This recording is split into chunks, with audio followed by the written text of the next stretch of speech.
Destroy Media Narratives. I'm George Samueli, and it is now time for the Tuesday night edition of the live stream. So, welcome everybody who has joined me. Appreciate your being here. And there's a few items that I want to get to. I think the most topical item, I think, right now is President Trump's visit to France to attend the G7. So the G7 is one of these absolutely useless, pointless international gatherings. The most striking feature of which is that there's the inevitable presence of two people, neither of whom belongs to the G7. So, right away there is Ursula von der Leyen, this ubiquitous creature, unelected creature, who is the president of the European Commission, but who goes around posing as if she were the president of Europe, which she isn't. Nonetheless, she's always there, G7, G20, whatever the meeting. Ursula von der Leyen is there. And then, of course, also present, inevitably, is Zelensky. Zelensky has absolutely nothing to do with the G7. The G7 is supposed to be the biggest economies in the world, which, of course, they're not. Canada is not exactly the biggest thing among the biggest economies in the world. So among the big economies that are not present at the G7 is obviously China, big economy, India, big economy, Russia, also a big economy, not as big as the others, but it's a big economy. I mean, if you're going to bring Italy and Canada in, then there's certainly a case to bring in Russia, China, and India, but they're not there. But in any case, as if that were not bad enough, they have to bring in Zelensky. Zelensky, that's not a big economy at all. That's a net recipient of money. It's a net recipient. It produces very little, and it receives money from the G7, the wealthy countries of the G7. So that's that's the inevitability. And even today, the people mentioning that, well, how come Zelensky gets to attend the G7, but why not Poland? I mean, surely Poland is a bigger and a more important country than Ukraine, but no, Poland does not get invited to the G7, much to the consternation of the Poles. But Zelensky did, and Zelensky was there at high table, where the big boys sat. Trump, Macron, Merz, Starmer. They all sat at the table, and right in the midst of this gathering was Zelensky and von der Leyen. Now, the topic under discussion was, of course, well, what are we going to do about Ukraine? Well, how much more can we give to Ukraine? I mean, obviously, the discussion is never, hey, which it was supposed to be about. I mean, when the predecessor of the G7 was formed in the aftermath of the oil shock, it was then the G5, but it was the G5. The reason for this meeting was these were the world's biggest economies, and certainly, as I say, in the aftermath of the oil shock, which is the mid 1970s, you could certainly say that the G5 consisted of the biggest economies in the world, and therefore it was incumbent upon them, supposedly incumbent upon them, to keep the global economy moving smoothly. And of course, then they figured it out. Famously, they decided, hey, these petrodollars, that this money that was being transferred to Saudi Arabia and the Gulf monarchies, they can be recycled back into our economies and be, part of the way to go on enjoying our own money. And so that was basically the idea that they came up with in the first of the G5 meetings was, hey, how do we recycle the petrodollars and therefore keep everything functioning smoothly? But this has become this annual thing, the G7 meeting, and no one quite knows what exactly is the point of them, because they're not really exactly doing anything to stabilize the global economies. And certainly, Trump's Iran caper has done nothing to ensure that the world economy functions smoothly. And so, therefore, what do they have to talk about? Well, Ukraine. Now, as I said, Ukraine really has nothing to do with the G7. I mean, Ukraine has become a project of NATO and a project of the EU. Now, it is true that most of the members of the G7 are members of NATO, but not all of them. I mean, Japan is not a member of NATO, and Japan really doesn't have anything to do with Ukraine. I mean, you know, what's Ukraine to Japan? I mean, Japan is just gets co-opted in these things simply because it can be relied upon to be very anti-Russian, and Japan still has a variety of grievances stemming from the settlement of World War II. There's the issue of Southern Sakhalin, the Kuril Islands, which Japan's been making all sorts of claims on. And there have been times in the past when Russia seemed amenable to meeting Japan's demands, but that was already a long time ago. Japan has been pursuing a fairly consistently hostile policy towards Russia for a number of years now, and Russia's not in any kind of mood to make concessions to Japan. So forget about the Kurils, forget about Southern Sakhalin. Now, as I say, since there's nothing economics to discuss at the G7, they've gone on to the topic of Ukraine.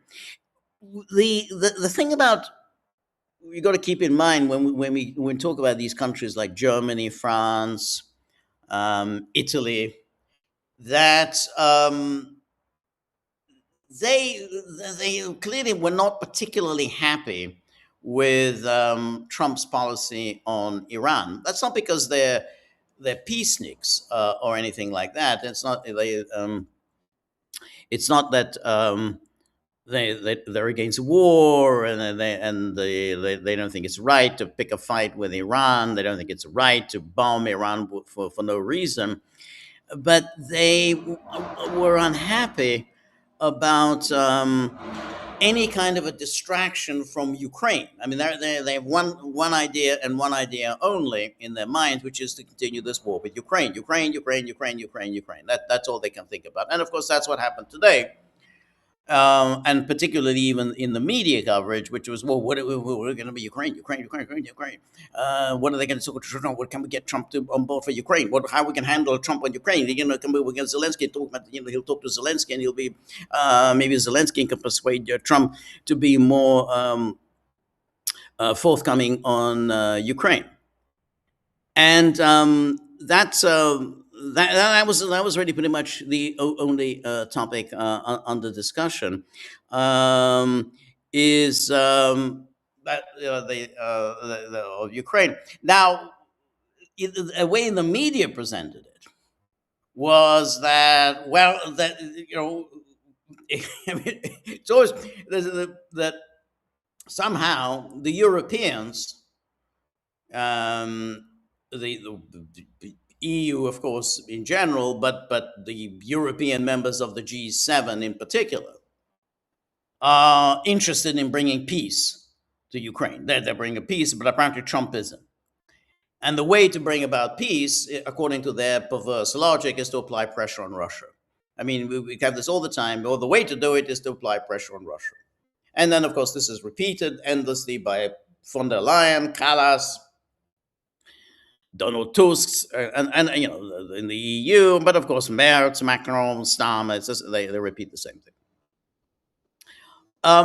But the fundamental is, of course, nonsensical, because this is exactly the policy that they've been going with for now, I suppose, getting on for 4.5 years, and it hasn't delivered with Russia. I mean, that just it's not going to get you anywhere with Russia.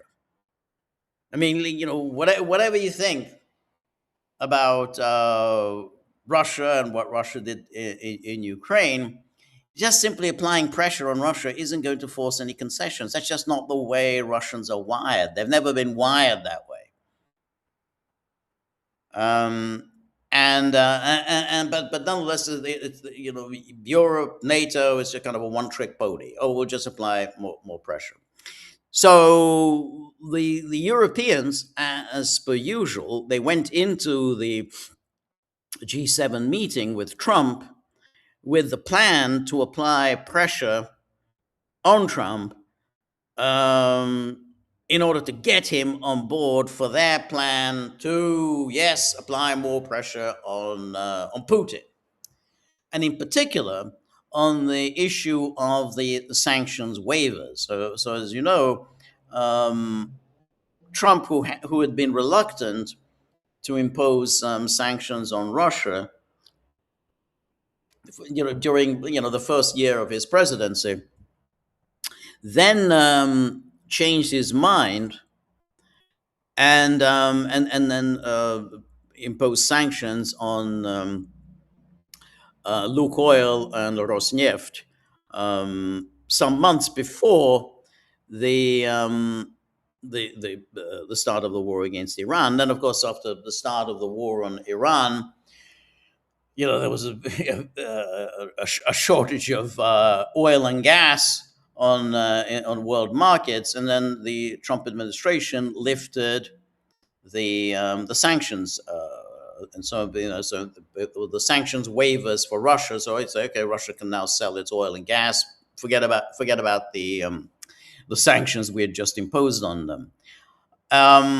But as was entirely predictable, even though some people, the optimists among us, have thought that these sanctions waivers would last forever. But as was entirely predictable, that once the war against Iran would come to an end, as it seems to be coming to an end now, at least, I mean, as things stand, we'll wait, of course, till the formal signing of any agreement. But it looks like it's coming to an end. But even as we're coming to an end, Trump is already talking about, yes, restoring the sanctions on Russia. And this, of course, caused a great deal of delight among the other members of the G7. They're all, great, thank God, now we're going to apply pressure against Russia. So here's a typical sampling from Politico on this issue of, well, can we finally get Trump on board with our plan against Putin? And then here, as the story in Politico today says, Trump hints U.S. could resume oil sanctions on Russia as G7 ups pressure on Kremlin. And then leaders are using the summit to kickstart efforts to end the war in Ukraine. Now, I always love these kinds of little explanations from Politico. Efforts to end the war in Ukraine. Now, there's never been one scrap of evidence, not one shred of evidence during the past 4.5 years that the Europeans have the slightest interest whatsoever in ending the war in Ukraine against Russia. They want to keep that going. They only pretended to have some kind of a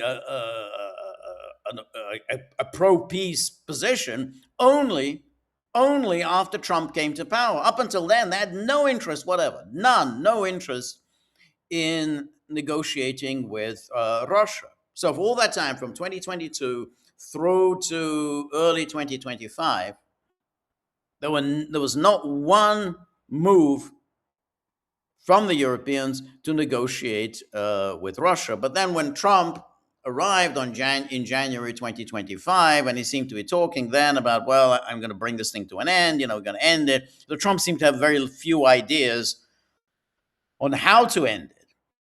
And then at that moment, the Europeans switched their positions and pretended that they too were interested in negotiations. But there was never any interest, whatever. And it's obvious that there was never any interest in that, because you have to ask, well, where is the European peace plan? What's the plan about to end the war? What would you think the basis for it? Now, of course, they say, "Oh, unlimited, unconditional ceasefire immediately." Well, that's not going to fly, and that isn't a peace plan. And then we'll use the interim period to rebuild and rearm Ukraine. Well, obviously, that's not a peace plan. There was no way Russia was ever going to accept that. But that's more. But that there's no reason whatever. But helpful media outlets such as Politico, nonetheless, happily go along with this fairy tale that the Europeans, not Trump, but the Europeans, are interested in ending the war in Ukraine. It's just that the way they want to end the war is by delivering yet more arms to Ukraine. Apparently, that's the way to end the war. It's so this is a sort of fantasy mentality whereby the more arms you send, the more the more weapons, the more artillery shells you deliver, the faster the war comes to an end. It's never happened that way. No, never happens that way. The more you deliver, the more intense the fighting becomes. But anyway, this is it's helpful to have cretinous media, or malevolent, cretinously malevolent media such as Politico. And here we have this is the story. U.S. President Donald Trump said Tuesday that Washington could reinstate sanctions on Russian oil as part of a renewed pressure campaign against the Kremlin by the G7 leading economies. The US had suspended sanctions on Russian oil to try to bring down global energy prices that skyrocketed as a result of its war with Iran, blah, blah. And then here they're quoting Trump in France. Well, we took sanctions off because obviously we're not looking to impede the oil, but we're in a position to do that soon. And then it goes on. There's another story by Politico. Trump to meet with Zelensky again at G7, calls on Russia to make a deal. This is as usual. This is Trump kind of talks about this. Well, just make a deal. Zelensky has continued to say U.S. involvement is key to ending the 4-year war with Russia. And the G7 leaders reached a broad agreement Tuesday to increase economic pressure on Russia as they strive to bring an end to Moscow's war against Ukraine. Let's just savor that idiotic sentence. The G7 leaders reached a broad agreement Tuesday to increase economic pressure on Russia as they strive to bring an end to Moscow's war against Ukraine. How do they plan to bring that war to an end? They can increase economic pressure. Okay, they can try to increase economic, but they've been doing that. They've been doing that nonstop for 4.5 years. That hasn't worked. It's not going to work. And even however much pressure you will apply, Russia can withstand it. But Politico just happily just repeats this thing. Oh well, we just apply enough pressure, and then that'll bring the war to an end, or not. And if it doesn't, then but too bad.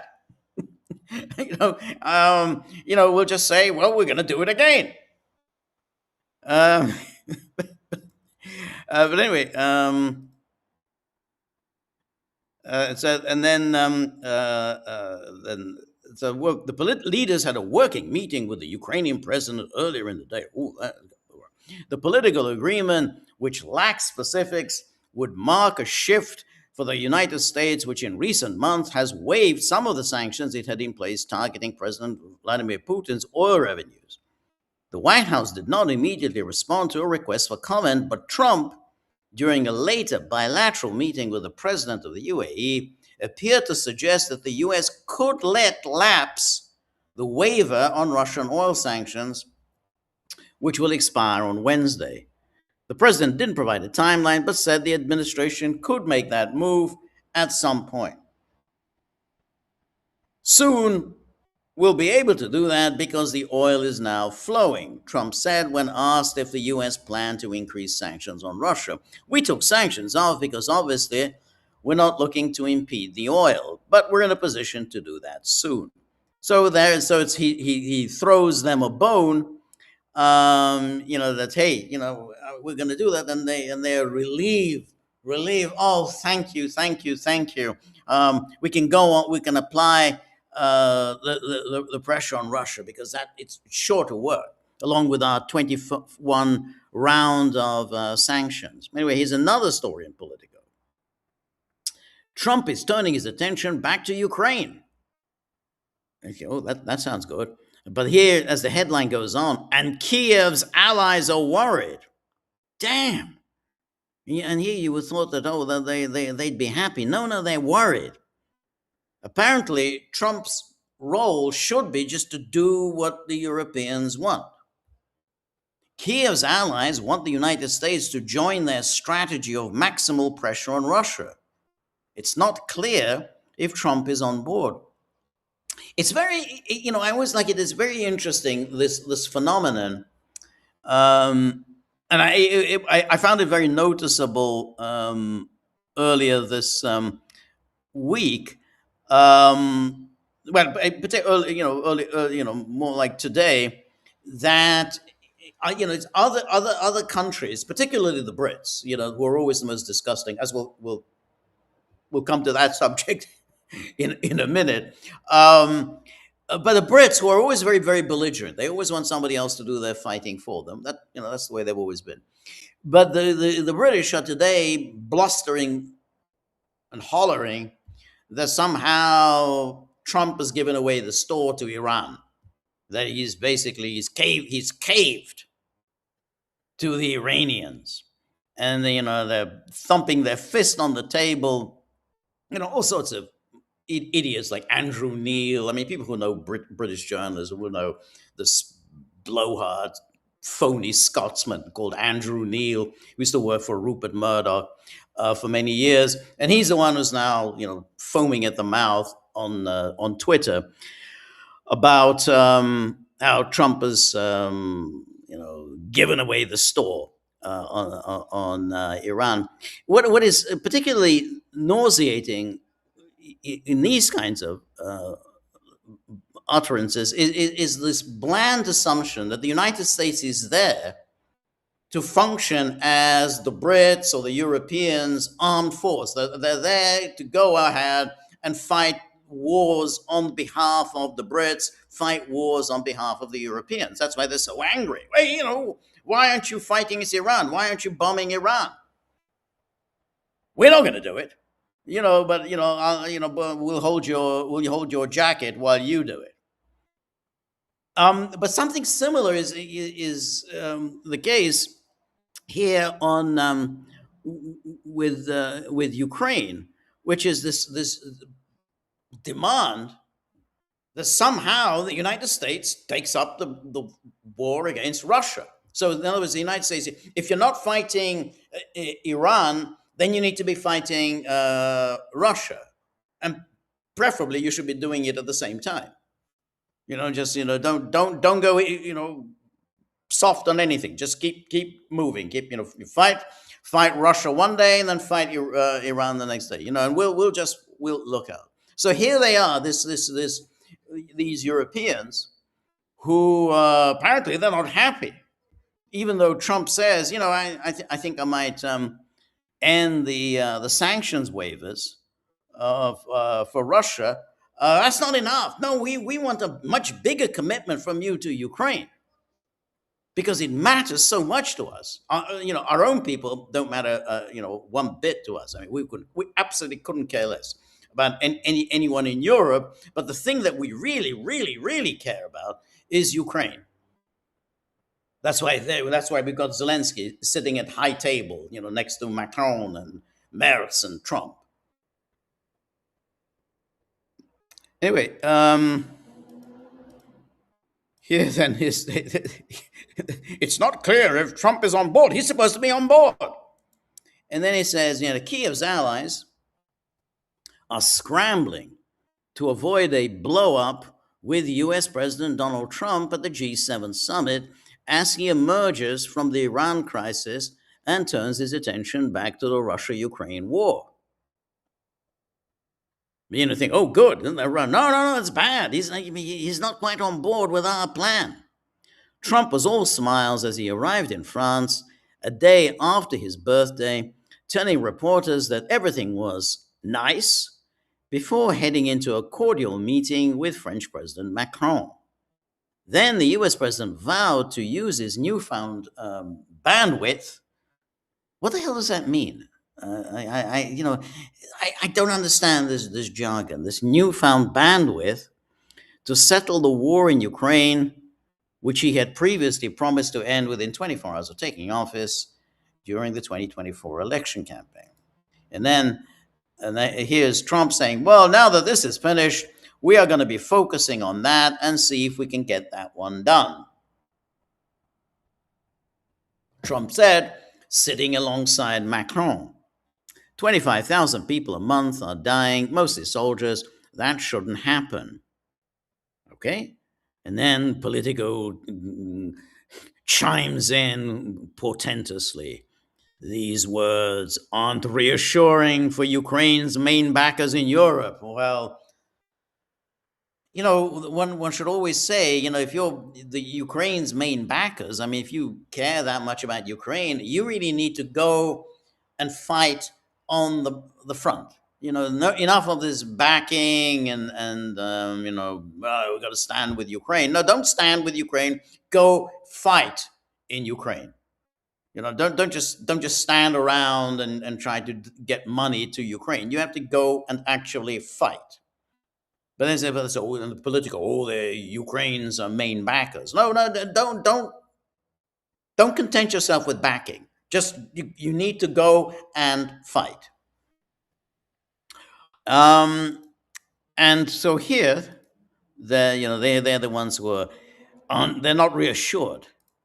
Behind the scenes, European officials fear that the US president, freed from having to manage the Iran crisis day to day, could try to retake control of the Ukraine peace talks, leave them on the sidelines, and derail their strategy of putting maximal pressure on Russia and fully supporting Ukraine. So he could try to retake control of the Ukraine peace talks. There are no peace talks. There are none. None. Whatever peace talks there ever were very, very limited. And in any case, they were actually sponsored by Trump. You remember, again, in the early days of his administration, there was the meeting in Riyadh between Marco Rubio and Lavrov. And then there was the quasi peace talks, namely the meeting between Witkoff and Kushner in the Kremlin with Putin. And then there was the meeting with between Trump and Putin in Anchorage. That's the only talks there have been. So here Politico is suggesting that there are peace talks, that the Europeans are somehow engaged in peace talks. There are no peace talks. Whatever, you know, you know, peace exchanges of messages that have been exclusively between the United States and Russia. And yet Politico has the nerve to put forward this European position that, well, they fear that the US president could try to retake control of the Ukraine peace talks. There have been no Ukraine peace talks because the Europeans were determined to make sure that there would be no peace talks. Leave them on the sidelines. Well, you're left on the sidelines if that's where you belong. If you are on the sidelines, then you're going to be on the sidelines. You can't be at the talks when you had no intention of taking part in the talks and you haven't been involved in the talks. Oh, we want to be in the talk. What talks? I mean, whenever there were talks, the position of the Europeans was, oh, the last thing in the world we want are talks. That was what they said after Anchorage. They absolutely panicked after the meeting in Anchorage, and they all trooped off to see Trump at the Oval Office. And you remember that classic photograph of all of those leaders of the EU and NATO, all of them, Maloney, Merz, Macron, Starmer, the whole bunch of them sitting in front of Trump at the Oval Office and begging him not to continue with any kind of talks. And the Politico has the insolence to say, oh, well, he's trying to take over the peace talks, when these Europeans were determined to ensure that there would be no peace talks. And so they could try to reconnect, leaving them on the sidelines. Well, this is what Orban said. When he was trying to negotiate something, he just, unfortunately, Hungary just doesn't have enough pull. It's just too small a country to have any real influence in global affairs. But Orban did say you can't just demand a place at the negotiations. You have to deserve a place at the negotiations. If you've actually done your bit to pursue peace, if you've actually come up with peace plans, you've actually engaged in negotiations, you've tried to bring parties together, then you get a seat at the peace talks. You can't just demand a seat at the peace talks. And that's what the Europeans have been doing. They're demanding a seat at the peace talks, even though they haven't engaged in any peace talks.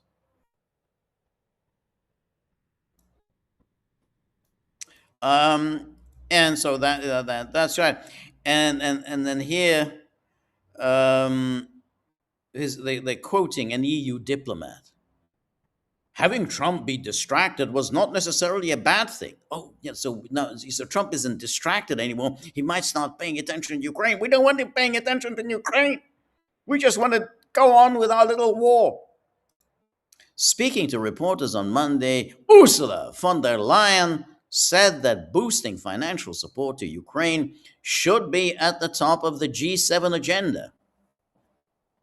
This is what I mean by, we've come a long way from the mid-70s when the G5 was supposed to be in the business of keeping the global economy functioning in the aftermath of the oil shock. Apparently, the top of the G7 agenda is Ukraine.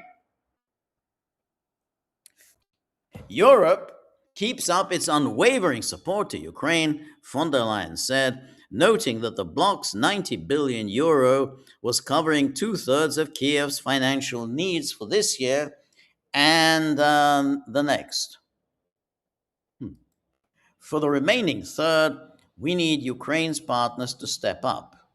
This will be a topic at the summit. I don't know who are Ukraine's partners. Does she mean Americans need to come up with the money? I don't know who these are, but I don't think the Americans don't like to be told what to do by the Europeans. So if that's what she means, that the Americans need to come up with the money, that isn't going to happen. Underscoring Europe's approach of hugging Ukraine close, von der Leyen also touted the fact that ministers had agreed this week to open formal EU membership negotiations with both Ukraine and Moldova. Ukraine has delivered, so we have to deliver too, she said. Now, this is, of course, very, very interesting, because this is also part of this EU agenda, precisely in order to humiliate the citizens of the EU, but it's part of the EU agenda to push forward for the Ukraine and Moldova's EU accession. Now, the reason why it's very, very strange, because Ukraine and the EU, I mean, sorry, Ukraine and Moldova aren't even remotely qualified to belong to the EU. I mean, leave aside the poverty and the corruption manifest in both countries. Um, there's a kind of a big problem when it comes to Ukraine. Well, let's see. What's the big problem? Oh, it's in the middle of a war that is unlikely to be coming to an end anytime soon. There's also another problem. What part of Ukraine is going to join the EU? Because the Russians have no intention of moving out. That was so that 20% of Ukraine that is now under Russian occupation, that's not going back to Ukraine. So is that who's going to who you know who which part of Ukraine is going to be in the EU? And of course, another issue is with Moldova. Now, Moldova is a very, very small country, but you have two parts of the country that have no intention whatsoever of joining the EU, and there are two parts of the country over which the government of Moldova has really no jurisdiction or no effective jurisdiction, namely the Transnistria and Gagauzia. So if you think about which countries are suitable for EU entry, it's hard to think of less suitable candidates than Ukraine and Moldova. But for von der Leyen, for Kaya Kallas, and these people, they don't care. For them, your only qualification is, hey, is this going to antagonize Russia? Is this going to piss Russia off? Then let's do it. I mean, is it at all feasible? Is it in the interest of the citizens of the EU to bring the war with Russia right into the heart of the EU? Is that a good idea? Well, the Irish doesn't care about that. Is it the right idea to have a divided countries in the EU? She doesn't care about that. Well, if the Russians are upset, then we must be doing something right. So here, then, as you know, only one country had the decency to say upfront, honestly and forthrightly upfront, that Ukraine has no business being in the EU, and that was Hungary. Now, Viktor Orban said, it is lunatic to have inside the EU a war with Russia. How does that serve anyone's interest? So he made that clear and said there's no way in the world that we are ever going to support the induction of Ukraine into the EU. Now, he made the issue, and I think it wasn't the strongest issue, but the issue on which he chose to reject any possibility of Ukraine's entry into the EU. The issue he chose was the the condition under which the Hungarians in Ukraine were living. So this was part of historic Hungary. Went to Czechoslovakia between the wars, and then it was transferred to the Soviet Union in 1945, and then it became part of Ukraine. Namely, this is Transcarpathia. Now, it wasn't the arguments that Orban made about the condition, the living conditions of the Hungarians in Ukraine were correct. He made good points. The problem was that this would be an issue if that's your only objection. At some point, Ukraine is going to come along and say, you know what, we'll address all of your concerns. Yeah, we'll address your concerns about education in Hungarian and respecting Hungarian language and culture and all the rest. We'll meet all of your demands. There was always a danger that they were going to do this. The issue should have been, hey, under no circumstances are we going to have Ukraine inside the EU, because it doesn't make any sense. The EU is supposed to be a peace project, and therefore it doesn't make any sense to bring a war right into the heart of the EU. That's it. That's a simple argument. But anyway, as I hardly need to explain, there was an election on April the 12th in Hungary, and Viktor Orban was defeated, and a new regime has taken power in Hungary. I mean, I have to say, it's very unusual for such a drastic deterioration in a country's fortunes to follow so quickly, as has happened in the case of Hungary. I mean, I've lived through a number of elections in a number of countries, and they often have an effect. The effect in Hungary has been palpable and has been extremely rapid. It's a dramatic deterioration in the life of this country, the change of regime that took place following the April the 12th election. But anyway, the new regime of Magyar Péter and Anita Orban made clear that they weren't going to stand in the way of Ukraine's accession into the EU, and all they needed to do was to negotiate something or other with Zelensky about the conditions of the Hungarians. And once Zelensky met the demands of the Hungarian government, we'll have some Hungarian language schooling. Just don't make a fuss about it. Once he's done that, then that's it. Hungary will withdraw its objections to opening of the negotiations with Ukraine, and that's in fact what happened. Hungary negotiated something with Ukraine, and then Magyar claimed, oh, Ukraine has made these amazing concessions on language and culture. Fantastic. Well, we've achieved so much more than Viktor Orban ever did. We've got so many great concessions for the Hungarians. And so henceforth, we withdraw our objections to the opening of accession talks with Ukraine.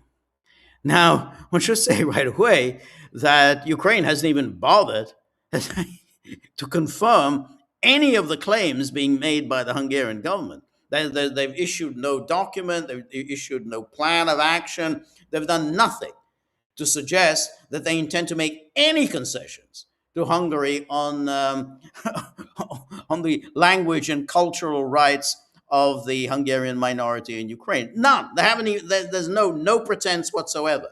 So Magyar and Anita Orban, they can go on saying anything that they like. No one cares, because Hungary has ceased to matter in world affairs. But basically, where's the plan? Where's this plan of action that which will supposedly meet the demands of the Hungarian government? So that isn't the case. And so, but that was enough for Hungary to withdraw its objections to the opening of the Ukraine Moldova accession talks. And again, there was a supposed there was, that there'd been a promise. Little Peter Magyar had been promised, just as little Anita Orban had been promised, that they were going to meeting with Zelensky, that they'll actually get to meet Zelensky. He'll actually talk to them and show them how serious he is about meeting the cultural demands of the Hungarians. He hasn't gotten a meeting with Zelensky. He's not going to get a meeting with Zelensky because Zelensky's got other fish to fry. He's not going to waste his time on Magyar. Now that Zelensky has pocketed what he wanted to pocket, namely the opening of the accession talks, he doesn't need Magyar. So Magyar can forget this meeting that he thinks is going to elevate his international stature. He's not going to get this meeting with Zelensky. Zelensky is hanging out with Macron and Merz. So what does he want to hang out with Magyar for?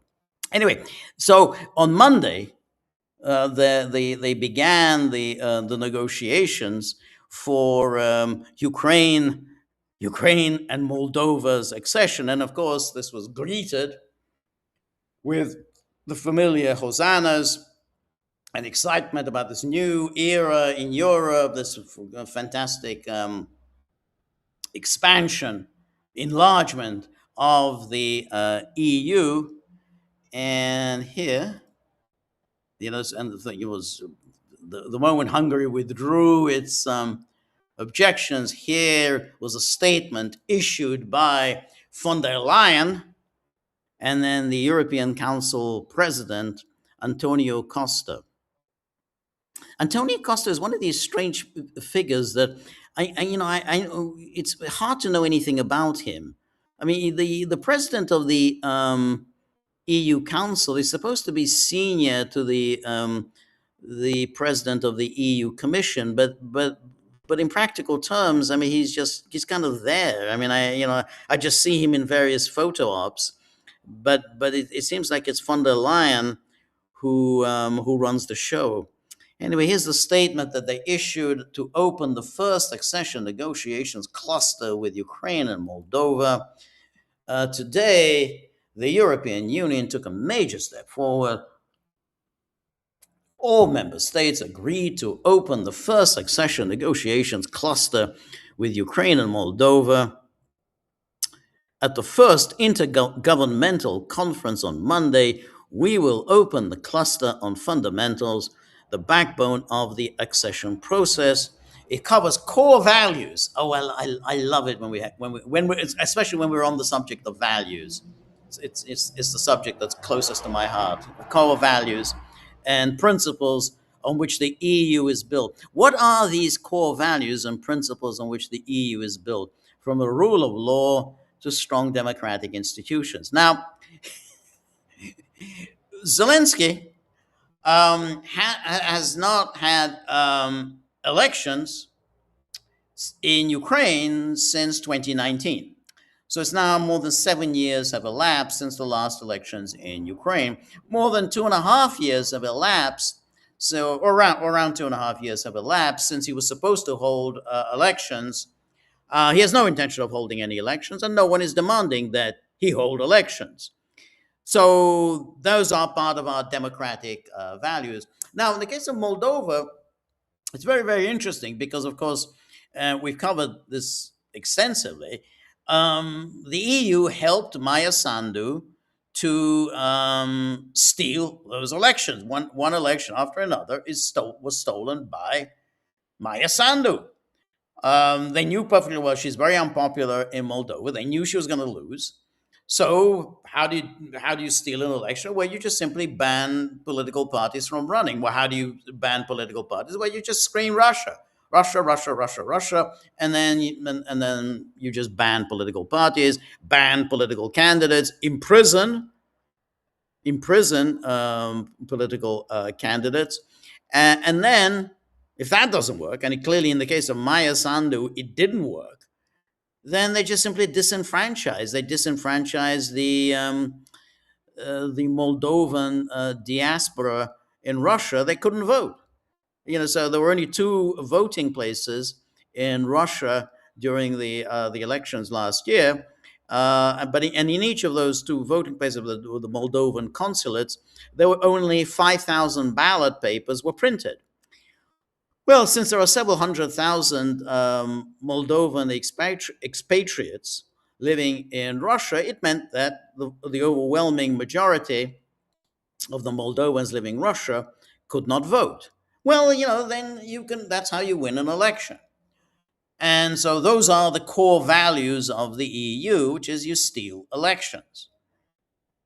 And both in the case, either you don't hold them because you're going to lose them, or you cancel them because you're going to lose them, or you steal them because otherwise you would lose them. That's how the EU operates. And both Moldova and Ukraine are the practitioners of how do we keep power, even though our voters obviously want us out.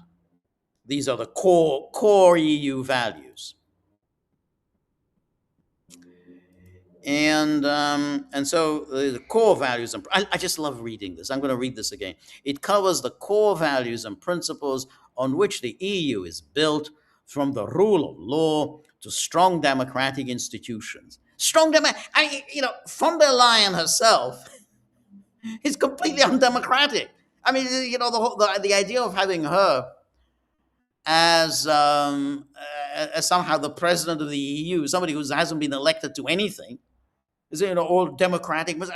She's the very antithesis of democracy. Anyway, this is the strong democratic, and now this is a recognition of the determination, courage, and hard work shown by both countries in advancing reforms, even in the face of immense challenges, and a signal that the EU's offer of peace, stability, and opportunity is unmatchable. Now, this is something I want to, we can't really talk about now because it's a huge subject in itself. But I want to, hint at a forthcoming discussion, which is the EU is the very antithesis of peace, stability, and everything else. Everything that the EU has done, particularly in its expansion to the east.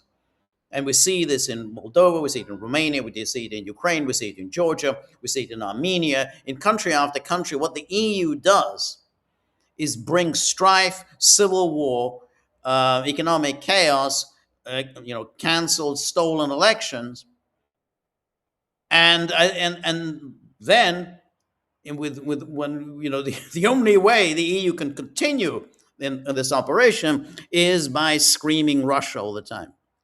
So, for instance, and I want to talk about it maybe next time, and that is the Serbia and Montenegro. So, Montenegro, for some reason, has been somehow pushed to the front of the line. Apparently, Montenegro is the first in line to be the next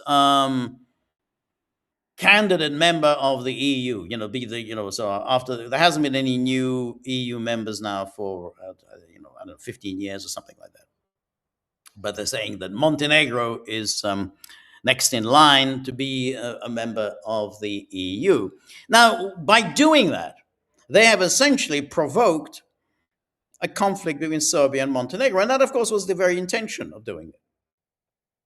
And so right now, relations are deteriorating quite drastically between Serbia and Montenegro, as, of course, was always the intent. Just as, the expansion into Ukraine created the conflict in the east of the country and the southeast of the country, entirely predictable. Everyone knew that this was going to happen when the EU began its push into Ukraine. And everyone knew as soon as the EU began its push into Georgia that it was going to create a civil war conditions in Georgia. So the EU knew full well that in pushing Montenegro, of all countries, it's a tiny little country, by pushing Montenegro into to the front of the line, that's going to be our next member, that this would create a crisis with Serbia, for obvious reasons, since Montenegrins identify themselves as Serbs. But that's what the EU is the idea that it parades around as somehow a peace project, that it had the goal to be a candidate for the Peace Prize, and actually won a Peace Prize. I think in 2012 when the EU won the Nobel Peace Prize. That's the result of the EU. Anyway, let's continue with this fascinating statement.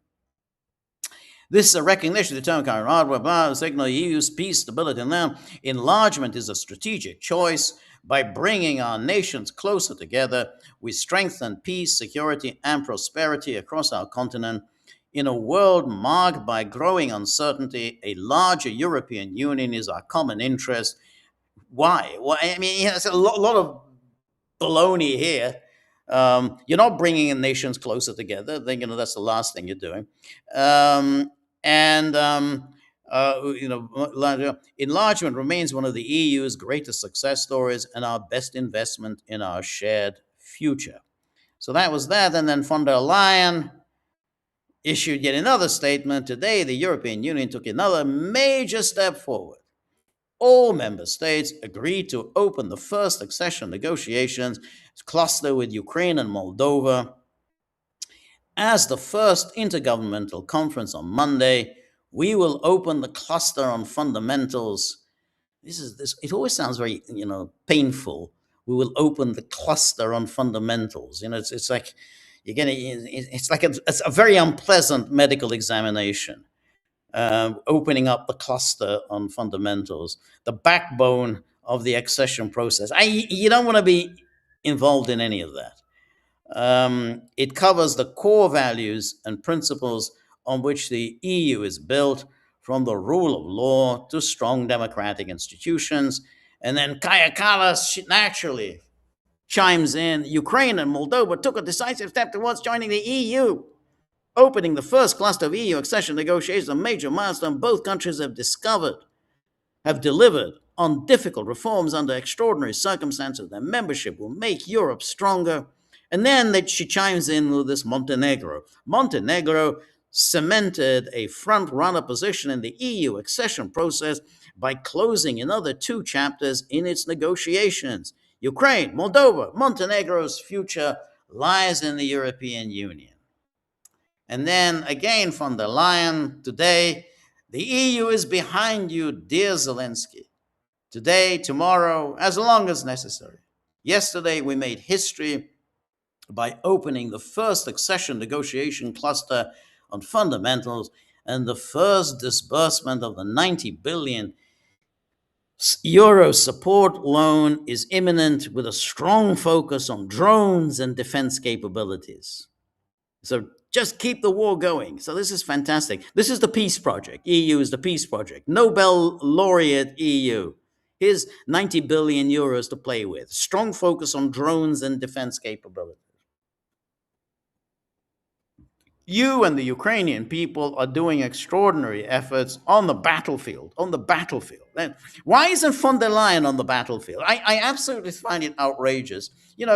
She's absolutely fit. She looks to me in good physical shape. She's not the youngest person, but I don't see why she can't be on the battlefield. I mean, there are lots of things to do on the battlefield. Even if she doesn't want to be on the front lines, she doesn't want to get hurt. Understandably, you don't want to get, you don't want to get your head blown off. But there's lots and lots of things to do behind the lines. There's tea to be made, coffee to be made, meals to prepare. There's entertainment for the troops. There's a lot of things that she can do rather than start calling for people to be on the front lines while she herself is enjoying excellent meals in Evian, France. I mean, one can be pretty sure that the meals that are being served at the G7, which von der Leyen will be partaking in, well, obviously she's already finished the meal by now, but there's no reason for her to be doing that. She should be on the battlefield. She likes to talk about the battlefield. She needs to be at the battlefield. And so here we have, on the battlefield and on reforms. It's paying off across the board. The tide is turning for Ukraine. And then this is a recognition of the determination, courage, and hard work shown by both countries in advancing reforms, even in the face of immense challenges. And they signal that the EU's offer of peace, stability, and opportunity is unmatchable. None of these countries, in none of them is there much enthusiasm for the EU, because the EU isn't actually offering them anything other than a prolongation of the war. And in the case of Moldova, the prolongation of this thieving oligarchy around Maya Sandu, maintaining its power in perpetuity, because Maya Sandu and all the creatures around her, they intend to rule Moldova for years to come. And the EU is going to subsidize them. They make a lot of money off the EU, so it's an arrangement works very well for them. Doesn't work terribly well for the rest of Moldova. Certainly isn't going to work for Transnistria and Gagauzia. Neither of which is going to join the EU, even if once they get through all these negotiating clusters. So anyway, let's try. So here, in a world marked by growing uncertainty, the larger European unions are coming. All right. And then Politico, of course, also excited, as you might think. EU countries approve starting membership talks with Ukraine, Moldova. And then, following decision, and then Euronews also, Ukraine and Moldova press ahead with bid to join the EU on enlargement mega Monday. Remember, yesterday was Mega Monday. In what's been hailed as the European Union's enlargement chief, as Mega Monday, Ukraine and Moldova are breaking a 2-year political deadlock by formally kicking off the first phase of negotiations on joining the bloc. Ukraine and Moldova opened the first phase of negotiations joining the EU in Luxembourg on Monday, ending a 2-year political deadlock driven by former Hungarian government's opposition to opening talks with Kiev. And then so on. Anyway, Marta Koch, the EU's enlargement chief, described the talks as the biggest step in Ukraine and Moldova's accession bid since they were granted candidate status in 2023. And then also The Guardian, very, very excited.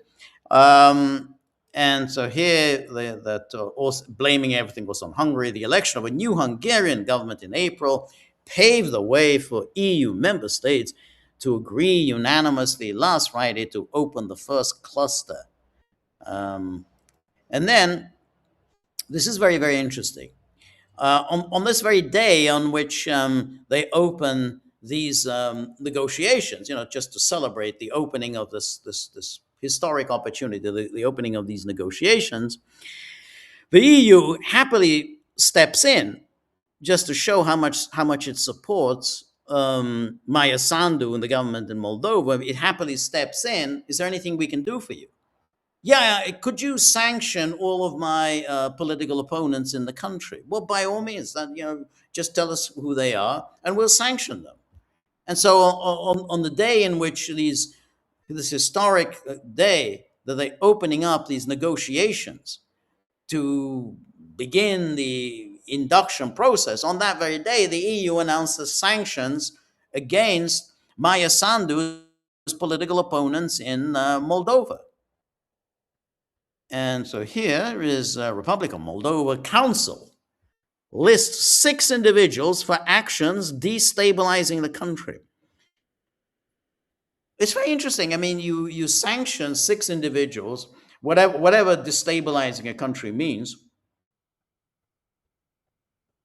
But apparently, it's enough to get you sanctioned. Even though Moldova is not in the EU, but the EU nonetheless steps in and sanctions 6 individuals. And as always with these sanctions, you keep in mind, the process of sanctions is just an arbitrary executive decision. So you don't have any right to question or challenge, you're being sanctioned. The EU just decides you're now sanctioned.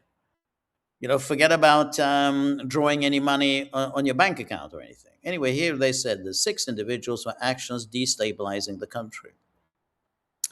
The council decided today to impose restrictive measures against six individuals responsible for actions aimed at destabilizing, undermining, or threatening the sovereignty and independence of the Republic of Moldova, including actions aimed at subverting its democratic processes. Now, it's hard to think of any country other than Ukraine which enjoys as little sovereignty and independence as Moldova does. I mean, basically, Moldova is a wholly owned subsidiary of the EU. You remember in the last election, the one that they had to steal for Maya Sandu, we had Macron, Merz, and Donald Tusk, the Polish prime minister, descending on Maya Sandu and essentially giving her the warm embrace and their endorsement. And then, of course, von der Leyen whipped out a checkbook and sent whatever money Moldova needs to get it through the election. And suddenly they're talking about destabilizing, undermining, or threatening the sovereignty and independence of Moldova.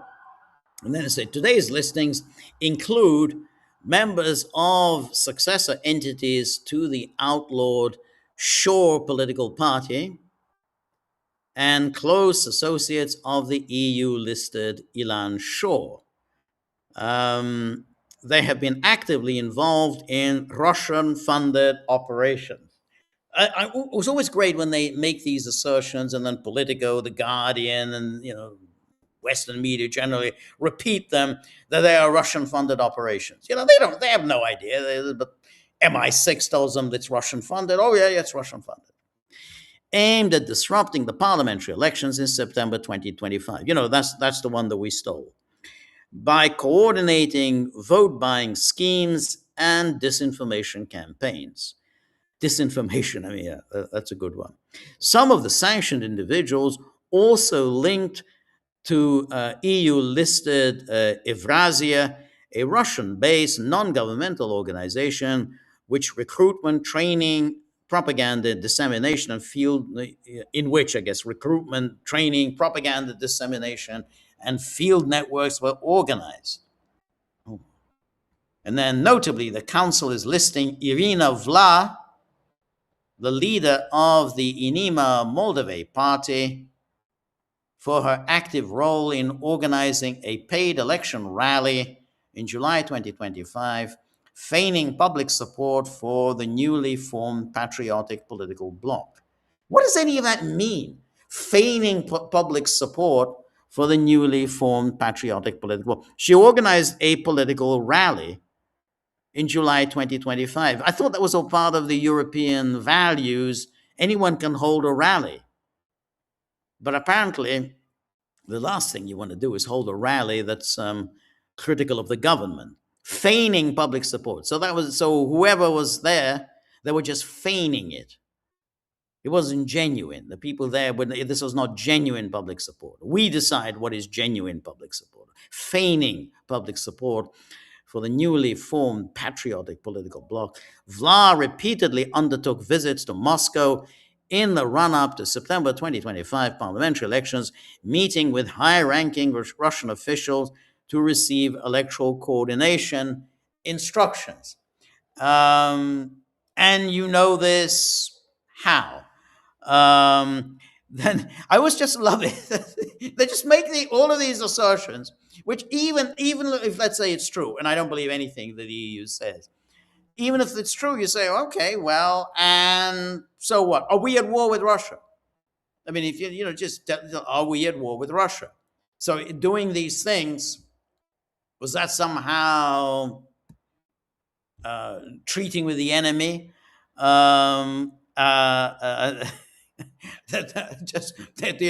always kind of wonder what is the problem here.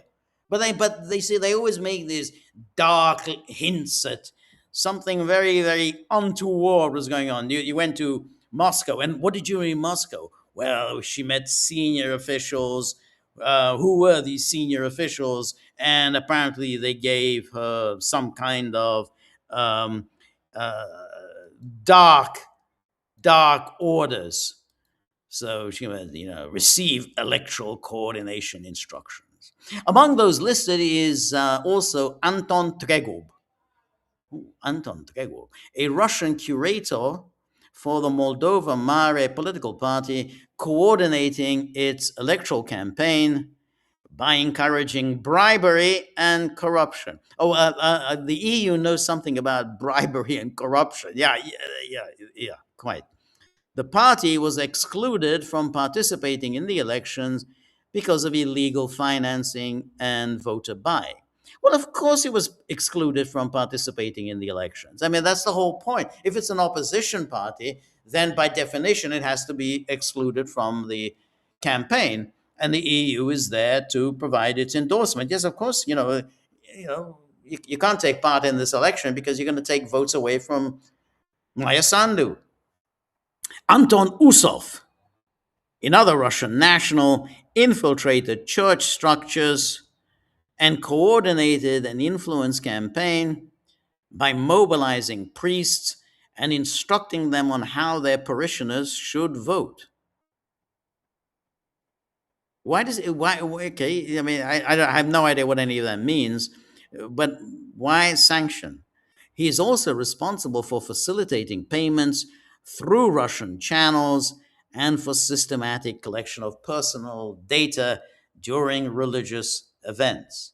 You always get a sense that with today's listing, the EU restrictive measures currently apply to a total of 29 individuals and 5 entities. Individuals and entities listed under EU sanctions regime are subject to an asset freeze. So that's it. You don't get access to your bank accounts. This framework prohibits providing them with funds or economic resources, either directly or indirectly. Furthermore, a travel ban is enforced against listed natural persons, preventing them from entering or transiting through the territories of any EU member state. So that's you can that that's welcome to the EU. This is what we mean by democracy and values, because that's what we really care about most of all, the values.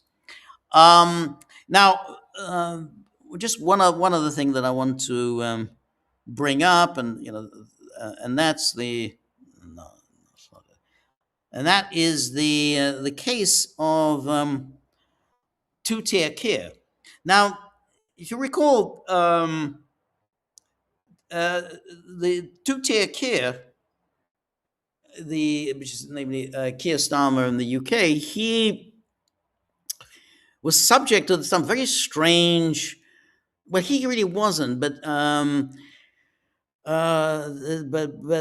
was some arson attacks on properties that he had once owned.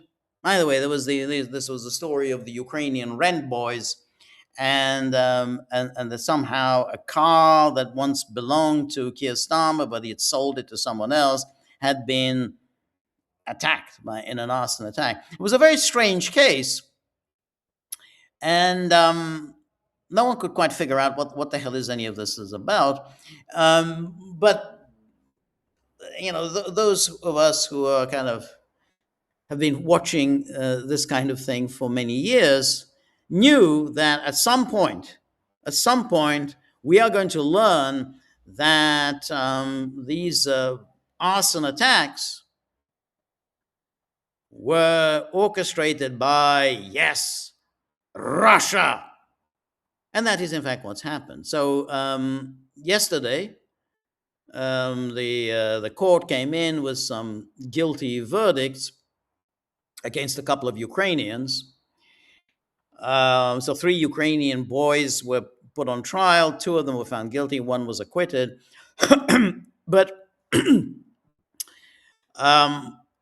what was interesting was that simultaneously with this court verdict, some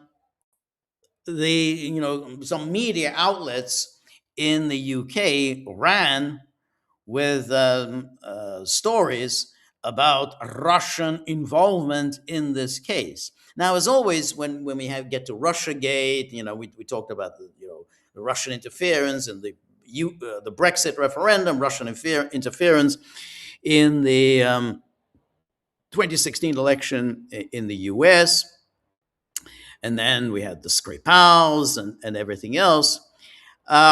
Is that all these allegations come unaccompanied by any facts? There's never any evidence presented that Russia did anything, let alone that the order came from Putin himself.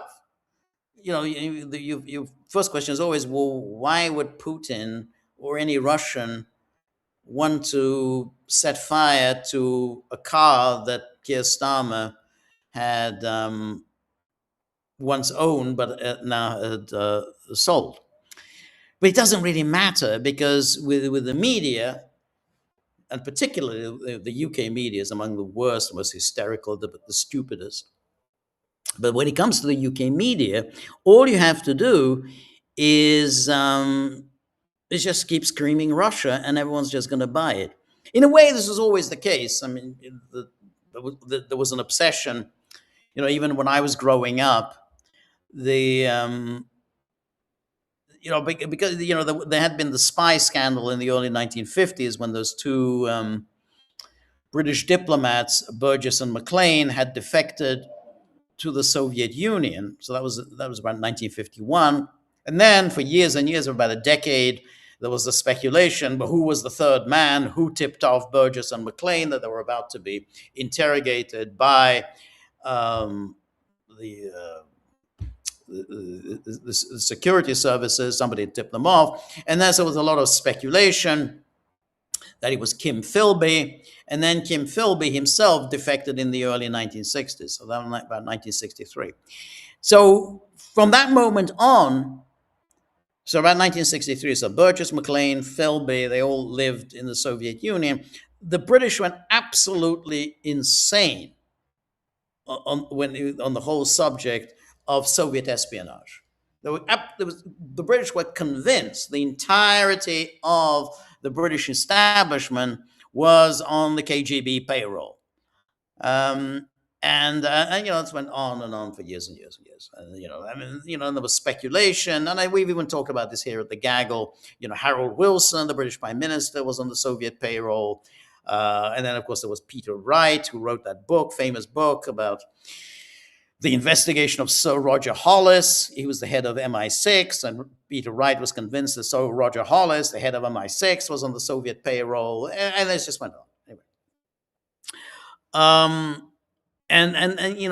But this has just continued. It's a seamless transition of obsession about Russian nefariousness. Anyway, here then these were the stories that burst out yesterday about this Russian plan to get Starmer. It's amazing. I mean, Starmer is for the birds. He's not going to survive. I think we talked about this already several times. Andy Burnham is going to win the by-election on Thursday. There will be a vote in Parliament for the new leader. Starmer is quite likely to lose. You can never be sure, of course, but as things stand, it looks like he's going to lose. And then Andy Burnham will be prime minister. But nonetheless, apparently, the one person in the world who doesn't seem to know this is Putin, who seems to think that Starmer is a very, very important figure. Anyway, here's the story in the BBC, which declares Russia was behind arson attacks targeting PM. BBC reveals the 22-year-old Ukrainian builder had been weaponized to target the UK's head of government, but by who? I think they mean by whom. But it's a long time ago since the BBC spoke correct English. But nonetheless, our investigation has found the arson attack was just one part of an extensive campaign of sabotage, provocation, and lies, leading all the way to the Russian state. I like sabotage, provocation, and lies. Anyway, the handler L, who directed Lavrinovich, he was the guy who was convicted at the Old Bailey. The handler L, who directed Lavrinovich, offered Russian citizenship in return for other attacks and glorified President Vladimir Putin. Messages the BBC has uncovered show. We have identified evidence suggesting that L is a young Russian diplomat schooled in information warfare by spies and propagandists who is close to the highest levels of power in Moscow. His name is Yevgeny Likushin. He's 23 and the son of a senior official. Now, the thing to report that the sophistication of this BBC investigation is really, really quite remarkable. See, they figured out that L is this young Russian diplomat because you see the initials, his name is Yevgeny Likushin, his initials are E and L. Hence, he is L. Whoa! I mean, this is really sharp investigative journalism here. That's how they've worked all this out. Um, Now, the remarkable thing about all of this is none of this came up during the trial. So in the trial, they had no evidence for any of this, and they didn't make the case for any of this. So this is the way the British security state operates. They put out all these ridiculous assertions, but they know they can't put it on trial, because if it's on trial, then it's going to be challenged, and then you've got to present evidence. You know, there are all sorts of evidentiary rules that apply during a trial. Therefore, you do what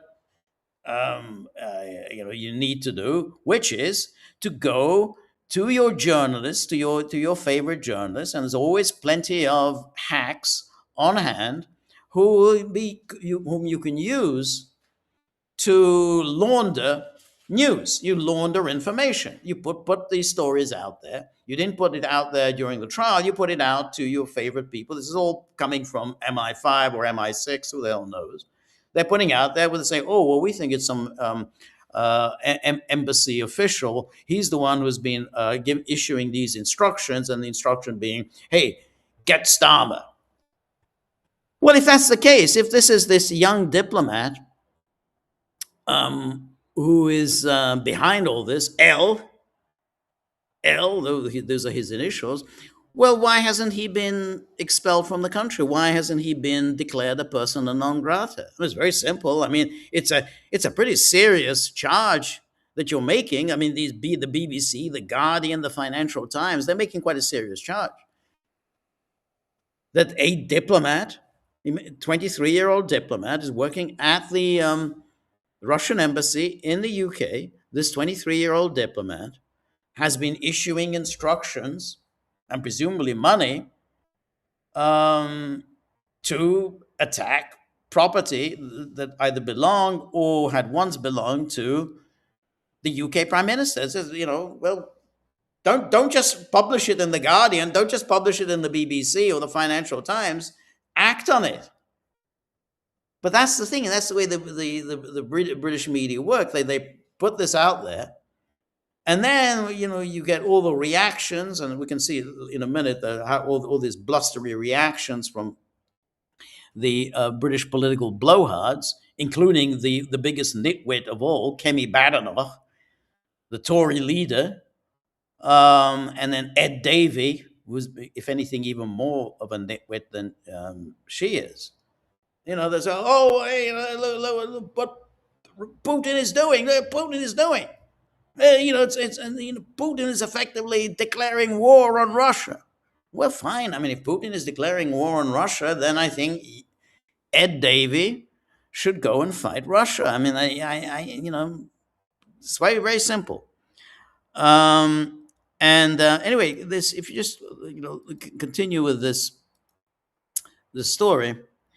Russian operatives ran their sabotage and provocation campaign remotely through social media, and accounts based in Russia posted lies about the motive for the arson attacks targeting Starmer, which was spread by figures such as far-right anti-Islam activist Tommy Robinson. So that's known as two birds with one stone. So you can bring in the Russians that the BBC obviously doesn't like, and then you can bring in Tommy Robinson, the BBC also doesn't like. You put two and two together. Oh yeah, Tommy Robinson's working for the Russians. The first fire last year occurred when a Toyota previously owned by the Prime Minister was set ablaze in North London. There were two more arson attacks, one at the entrance flats where Sukir used to live, and another at the entrance to his house, which had been rented to his sister-in-law after his move to number 10. But the trial of the three men was strange, mainly because the true author of the drama was never revealed. No, we kind of left it for the BBC. We just fed them the information. The case focused strictly on financial motive. The identity, connections, and motives of the anonymous handler who offered Lavrinovich money for the attacks were deliberately avoided. In court, the handler was referred to as L Money, which is how he was saved in Lavrinovich's phone. But on the Telegram messaging app, he simply used the initials L. This goes on about the Telegram channels and so on. L incited attacks on conscription centers in Ukraine, which had been at war since Russia's full-scale invasion, and so on. And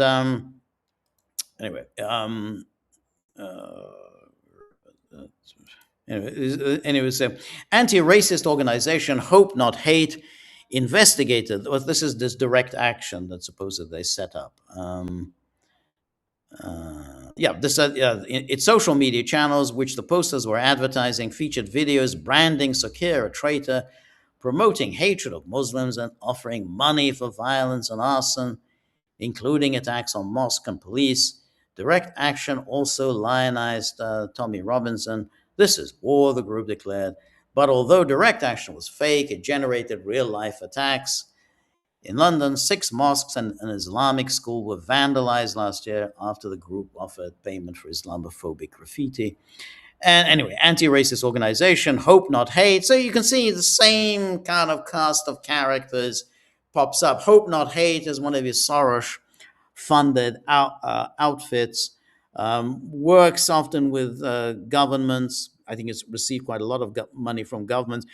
Tory governments more, incidentally, than Labour governments. And the anti-racist organization investigated Direct Action and reported its concerns to counter-terror police in February last year. Well, of course, that's the whole function of these organizations.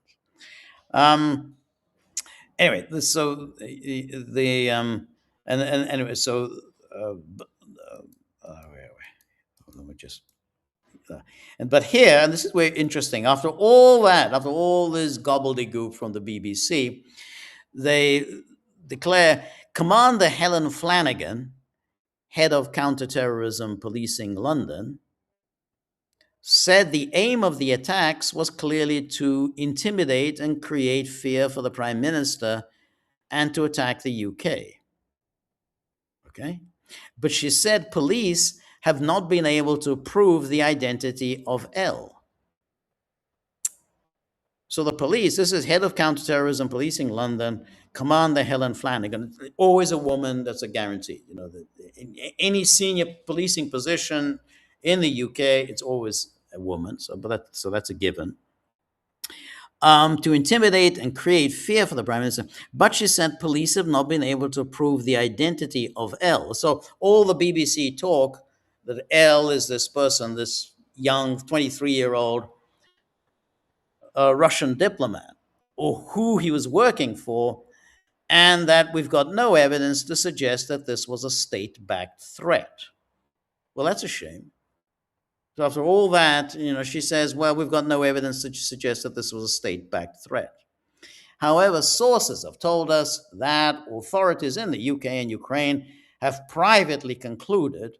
How can authorities conclude anything privately? I mean, that's the whole point. If they're authorities, then any conclusion has to be a matter of public interest. Privately concluded that Russia was behind the arson attacks. And then here we have Ed Davey.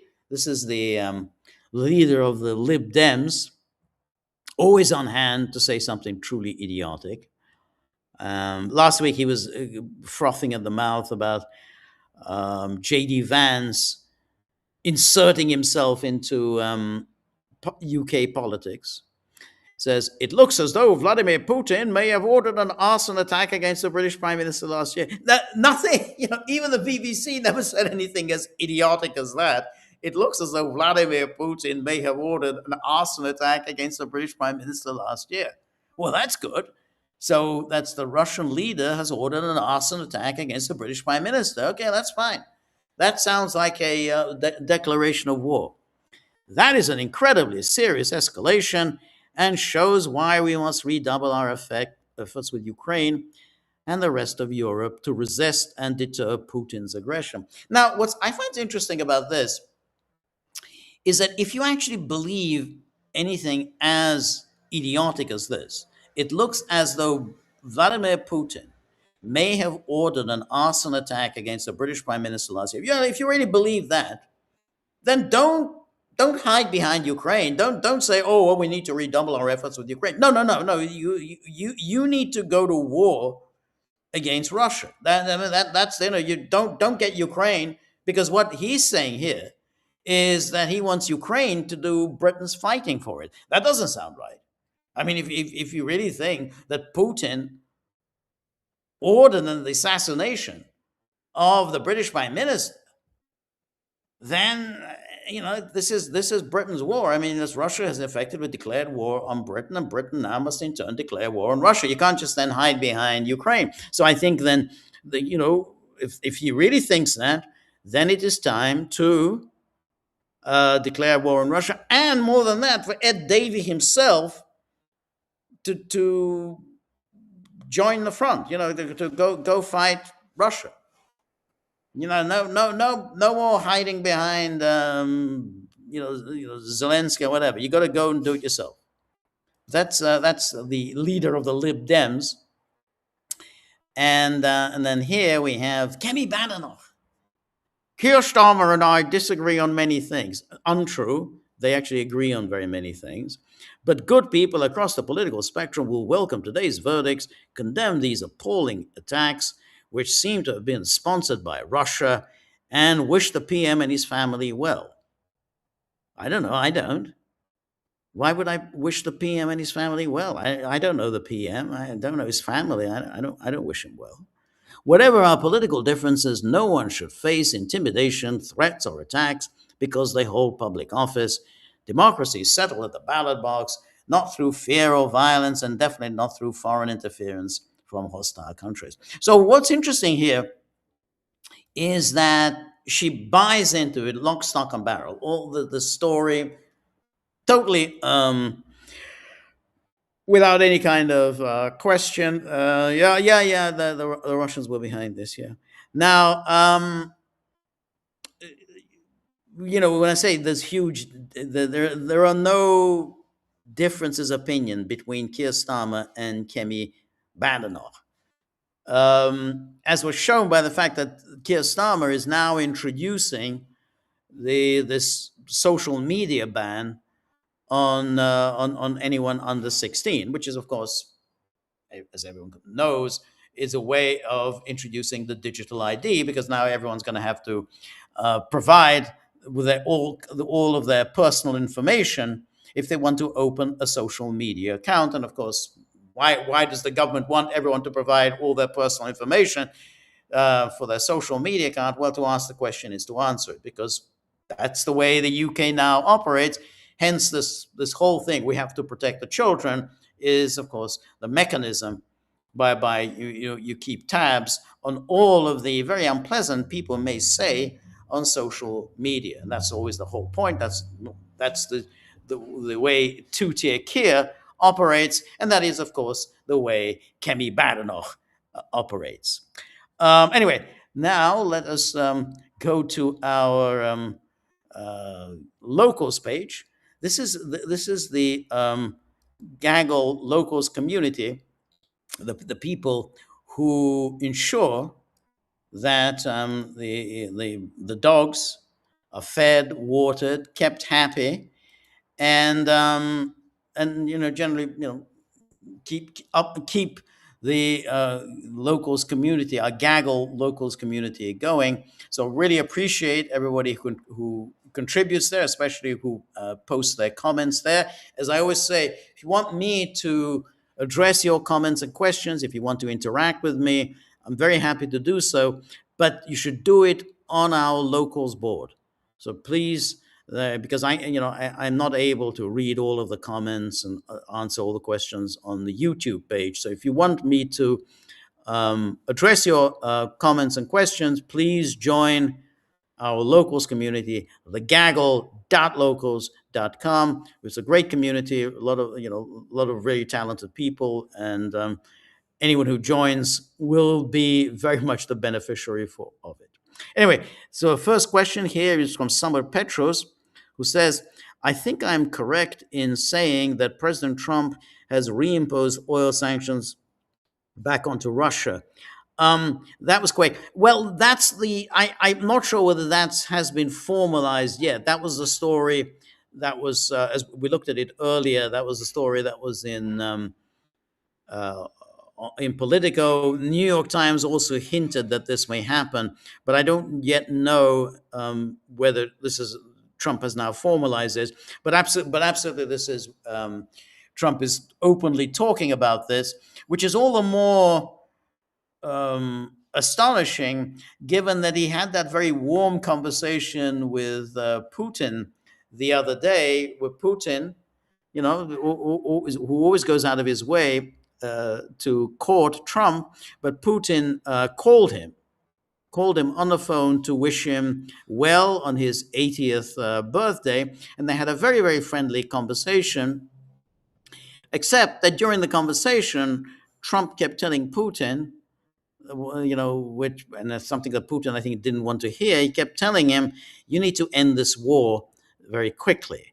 But nonetheless, there was, I think Trump obviously was, was happy that Putin had called him to wish him well on his 80th birthday, and I think Trump even made the point that, well, I think you were the first foreign leader who called me to express his congratulations. Nonetheless, it didn't do much for Russia. I mean, as I say, even during the conversation, it didn't sound as if Trump was prepared to offer Russia very much. And this suggestion that the sanctions waiver is coming to an end shortly just suggests, as pretty much we've always known, that the United States isn't going to give Russia any favors. I mean, there's not, Trump doesn't see any reason for it. He doesn't see that this is a problem for him. I mean, the war in the Persian Gulf, that was a problem for him. I mean, he started it, and he has to now get himself out of it. He seems to have got himself out of it. But on Ukraine, that was, he can say, that's not my war. It's somebody else's headache. It's a headache, obviously, for Russia. It's a headache for Ukraine. It's a headache for the EU. It's their problem. In the meantime, the United States is just going to keep making money by selling its weapons. So Trump is under no pressure to bring that war to an end. So that's very sad, that goodwill gesture from Moscow to wish him well on his 80th birthday, that didn't seem to have delivered much. Anyway, Summer Petros goes on. George, have you heard that the BBC World Service is to resume Hungarian language broadcasting? I hadn't heard that, but that's interesting. What is the point of this? I have no idea. The news was actually announced in Hungarian by the British ambassador himself. Yeah, it's a very good question. I don't really understand it, because it, if you're going to do that, the Hungarian language broadcast, and I don't even understand what's the purpose of of Hungarian language broadcast. But if you are going to do that, then it would make sense to do it in the Viktor Orban era, when presumably the BBC wanted Hungarians to turn against Viktor Orban. But now that you have a government in power in Budapest that I imagine the BBC looks upon quite favorably, then I don't quite see what the purpose of a Hungarian language broadcasts is. So yeah, I hadn't heard that. It doesn't make any sense at all, but that doesn't mean it's not going to happen. So I'll keep an eye out on that. But it does seem very weird. Anyway, Cynthia, always very good to see you, Cynthia. This is Cynthia. As I say to all prospective um, uh, the Gaggle locals members, all prospective members, those who are still lurking on YouTube or on X, that and I'm trying to persuade them to join our locals community. That if you join our locals community, you're going to enjoy the expertise of contributors such as Cynthia, who's our film expert, our film scholar, film specialist, who every week provides us with extraordinarily detailed briefings about cinema history, about film production, and particularly about the films that we screen here. Again, an incentive to join our community is the Monday night screening, and always very good films, always very interesting films. And you can watch the films and enjoy Cynthia's very learned commentary that accompanies the films. I always learn a great deal about these films that I thought I knew something about, but in fact, as it turns out, I didn't know that much about them. And thanks to Cynthia, now I'm much better briefed on them. But it's always worth reading Cynthia's commentary.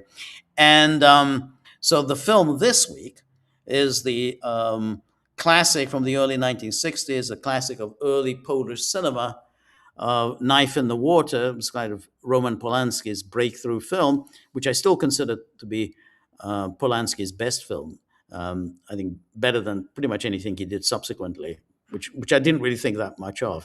But this was, I think, an interesting film and a more sophisticated film than anything he did later on, such as Rosemary's Baby. But anyway, see the film. It's very well worth watching, and read Cynthia's accompanying commentary. Anyway, Cynthia then here says, a fire hit Kiev's Lavra Monastery. Yeah, we talked about it yesterday during the live stream, triggering a swift blame game. Yeah, Zelensky blamed Russian drones, acclaimed hype by Macron, of course, to secure more Western military aid. Yet Moscow exposed a different culprit, yes, a faulty old Patriot missile that misfired onto its own holy site. Yep, that's what the Russians claimed. And we in fact talked about this during yesterday's live stream, that obviously we don't know what is true in these cases. I mean, Ukraine has an incentive to lie. Russia has an incentive to lie. That's the nature of war, which would suggest that before we jump to conclusions and before we start denouncing and assigning blame for everything, before we do that, we want to establish what the facts are. And but in these cases, whenever there's something that happens that apparently you can blame on Russia, immediately the entire kind of NATO apparat goes into operation, NATO EU apparat, and to denounce Russia. It's just on hand. It happens really within 30 seconds. They all send out these tweets, and then they all know exactly what happened, who's to blame, and whom we must denounce, and whom we must sanction. We need to tighten the sanctions. We must apply more pressure. Always, it's regular as clockwork. And I should say that among the worst in the hysterical denouncers now is the government of Hungary, particularly the foreign minister, Anita Orban, who now sounds as shrill as any of the foreign ministers of the Baltic states or Sweden or Finland. So, where before you used to have measured judgment from Hungary, we used to have, sound, thoughtful responses from the Hungarians. Hey, let's cool it. Let's try and establish the facts first before we start screaming our heads off. Now we don't have that. The Hungarians. This is Anita Orban is just the Hungarian Kaya Kallas. Anyway, back to Cynthia's comment. Um, why would Russia bomb a Russian Orthodox church, especially after its outrage when Kiev ransacked the site? Yeah, jailed priests. Yeah, we covered this here, and looted relics 3 years ago. Yeah, yeah. Predictably, Western elites cynically exploit the blaze for war funds. And then here's the Macron tweet. It's very, very depressing to read this. The Kiev Pechevsk Lavra, one of the high places of Ukrainian Orthodoxy, inscribed on UNESCO's World Heritage Site. I mean, the whole idea that Macron cares one bit about Ukrainian Orthodoxy. I mean, Ukrainian Orthodoxy, particularly when Ukraine was actually looting this monastery, it was looting it, imprisoning the priests there. You didn't give a damn about any of that. Now you don't do high places of Ukrainian Orthodoxy. UNESCO's World Heritage Site was hit tonight in the major Russian missile and drone attack that once again targeted Kiev and caused civilian casualties, just like the war of aggression and so on and so forth. Yeah, that's exactly what you would expect from Macron. Now, to answer Cynthia's question, no, I don't think for one moment that the Russians did this. Now, was it because of this faulty missile defense system? Possibly. I don't know. That's it's certainly a plausible explanation. I doubt very much that Russia would target that very church that Russia had made such a fuss about in the past, and particularly they made a fuss about, given that he was attacked, harassed, and looted by the Kiev government. And we covered this quite extensively here at the Gaggle. So it seems to be extremely unlikely that Russia would do anything to damage this church. There's no incentive for it. Now, in the case of other places, when NATO attacked Eastern Orthodox churches in Serbia during the 1999 bombing, and when we were asked, well, why would they do that? Well, we knew that because there was an institutional hostility towards Eastern Orthodoxy in NATO. And NATO wanted to go out of its way to hurt the Eastern Orthodox Church, and therefore it did attack churches during the 1999 bombing. But Russia isn't motivated by anything like that, and therefore, that was.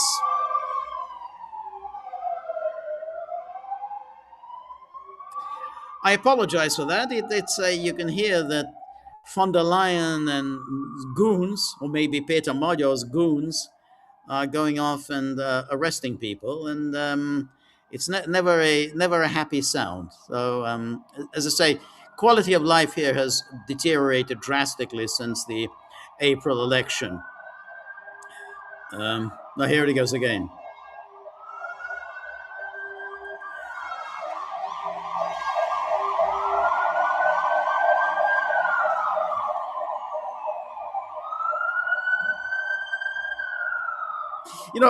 This. Okay, now it's disappearing. Now, I mean, yeah, it's now disappearing. Or it's now disappearing into the distance. So, yeah, never a happy sound. But yeah, I agree with you, Cynthia. I don't believe it for 1 minute that this was done deliberately. Now, could it have been an accident? Maybe. Could it be just simply the anti-missile system misfired? That these were just old Patriot missiles, and that's what led to this the fire at this cathedral. I think it's very likely. I certainly don't believe that this was a deliberate Russian attack, but nonetheless, that's the way the Western media are playing it, and that's the way they will always play it. If it was the other way around, of course, if it was an Eastern Orthodox church that was set on fire inside Russia, by a drone attack and was set on fire by Russia, what we would hear would be stories like Russia claims, Russia alleges that this was attacked by Ukraine. The BBC or the Guardian was unable to confirm this claim, and that's it. That would be the sum and substance of that. The cathedral may be on fire and destroyed, but Russia alleges this. Ukraine denies it. BBC is unable to provide any further information. But it's strange enough, the BBC is always on hand to provide further information when Ukraine makes this allegation against Russia. Anyway, thank you so much, Cynthia. And then Cynthia says Robert Barnes warns Trump must quit the Iran war now to save his future, as Israel won't let the U.S. leave unless he cuts ties. Um, he must use Reagan's Beirut plan, pull out troops, stop the fight, and block Bibi from leading him by the nose. Staying risks a big fall in GOP loss, a big fall GOP loss, leaving Trump open to House probes, court, and jail. Trump wants to avoid the fates of past chiefs, long wars like LBJ and Bush, paying cash like Obama, or losing hostages like Carter or Reagan is his map to save his skin. Well, I agree with that. Reagan, no question, what Reagan did was a very sensible um, plan. And this was 1983. But there's a slight difference, and that was that Reagan was kind of pushed into the Lebanon intervention. If you recall, Reagan's heart was never really in it. What had happened was that in 1982 they had come up with this plan to evacuate the PLO fighters from Beirut. And so Reagan sent in the Marines in 1982 to help with the evacuation of the PLO fighters from Lebanon, and they moved to Tunis. Well, what happened then is that the Marines, the U.S. Marines withdrew, and then we had the massacre at the Sabra and Shatila refugee camps. And that was organized by Israel, and then and some of the Maronite Christian fighters who absolutely detested the PLO, but they went in and they conducted these massacres inside Sabra and Shatila. And so, this was the world was shocked, outraged by what had happened, and Reagan was forced to bring the Marines back, to restore public order into Beirut. Well, that was fine, but the problem was that again they began to be used by Israel to set up a kind of a Israel satellite government in Beirut, and essentially Israel under Menachem Begin decided they would use the U.S. Marines to secure a kind of the Jemail, the kind of a Maronite Christian cum is Israel dominated government in Lebanon. Reagan had no interest in any of that. None of this was Reagan. Neither the evacuation of the PLO, nor the return of the Marines, nor the establishment of a kind of Israel Maronite Christian government in Beirut. Reagan had no interest in any of that. But but there were a number of powers in the Middle East, Syria and Iran, who were and of course there was Hezbollah, who were very unhappy about this creation of this Israel satellite government in Beirut, and they made their feelings known with all these attacks on the U.S. Marines. And then, of course, after the devastating loss of the Marine barracks in Beirut, Reagan said, "Well, we're leaving." But it was easy to do because the U.S. really wasn't terribly committed to this. There was no great overwhelming need to be in Lebanon. Reagan never wanted this. Reagan, he didn't like Begin. He felt that he had been manipulated by Begin in all sorts of ways in 82, 83. He was caught blindsided by the 1982 invasion. He didn't know anything about it. Al Haig, his Secretary of State, did know about it, and that's why Al Haig was fired by Reagan. But no question, Reagan did the right thing. He withdrew from Beirut, and then he kind of managed to change the subject quite very skillfully by his invasion of Grenada the very next day after the withdrawal from Beirut. So why I'm saying that's a little different, because this is Trump and Israel. This was Trump's project. Now he obviously had to be pushed into it by Netanyahu. But nonetheless, I mean, Trump had his heart in it. He failed, but he had his heart in it, whereas Reagan never really had his heart in Beirut. So that's a slight difference. But everything else, I'd say, that's exactly right. He is obviously going to, if the House goes to the Democrats, Trump will be impeached. There's no question about that. But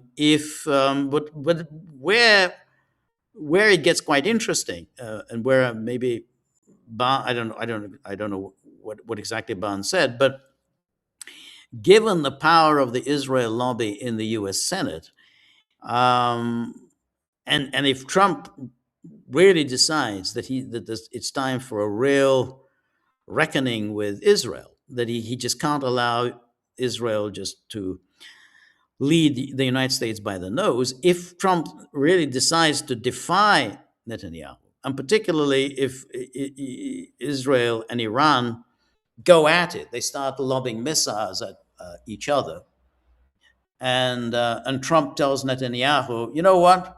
We're staying out of this one. You're on your own. You're going to have to fight Iran by yourself.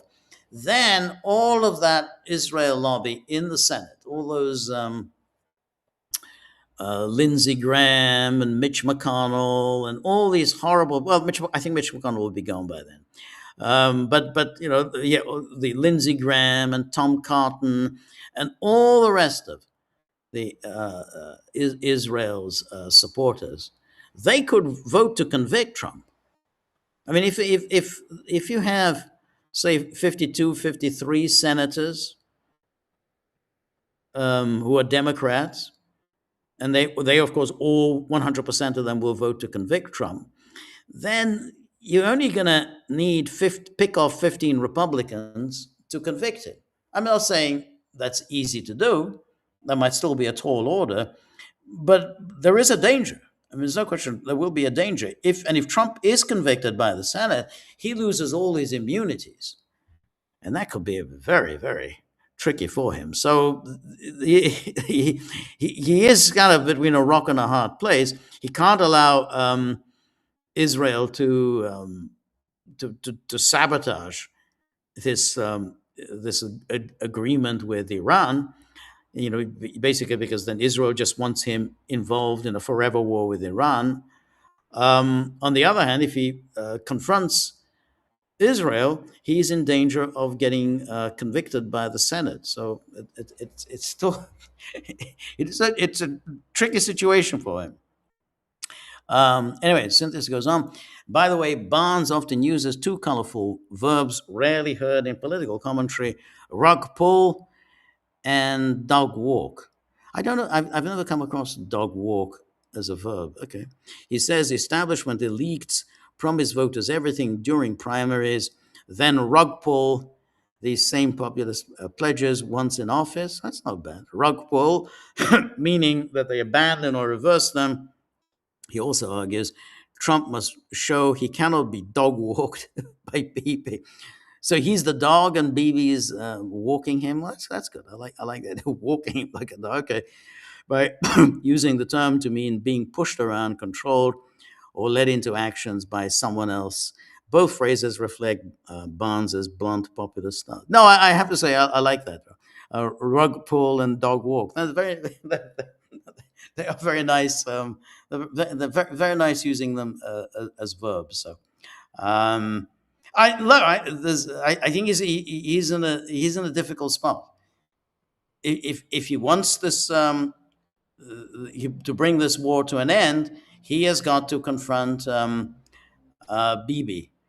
Um, if But by doing so, he's in serious trouble in the Senate. So he's going to have to do some calculations. How many Republicans can he afford to lose in any impeachment trial? So maybe he can still survive, maybe lose a handful of Republicans. He lost a handful of Republicans in his other impeachment trial, so he can afford to lose. And that may just be enough to save him. So if he only loses, say, 4 or 5 Republicans, then he's okay. He's still safe. He just doesn't want to get beyond 4 or 5. Anyway, thank you so much, Cynthia. Anne Marie, so good to see you again. Haven't seen you in a while. Hope you're well. Hope you're playing interesting music.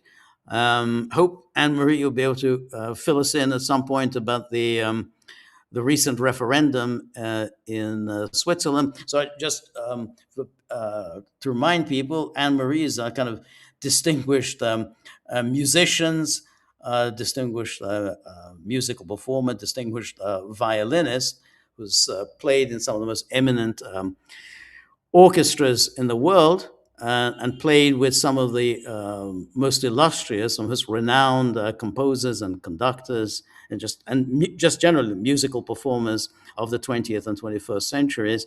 And we're so lucky to have her here in the Gaggle community, and she's always providing us with really fascinating insights and observations and information generally about classical music, and particularly about the performance of classical music. So those of us who are not professional musicians and who have never really experienced what it's like to play classical music at the highest level get to learn so much from Anne Marie's comments and observations about her own experiences. And I should say, Anne Marie, that this weekend I will be attending 2 of the music dramas of The Ring of the Nibelung. So here in Budapest, at the Mupa Center. So I'm going to see Die Walküre, and then I'm going to see Götterdämmerung. So, and I know, Anne Marie, that I think a year or so ago you were performing the entire Ring cycle. So, I'm always fascinated just how challenging it is. I mean, it's such a difficult.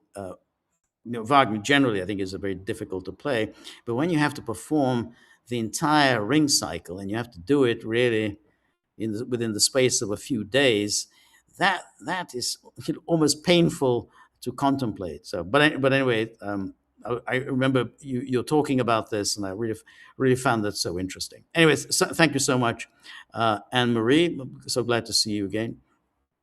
And then NKMRD says, welcome to the EU thing, Montenegro. Negro is not a very pleasant and comforting word in Brussels.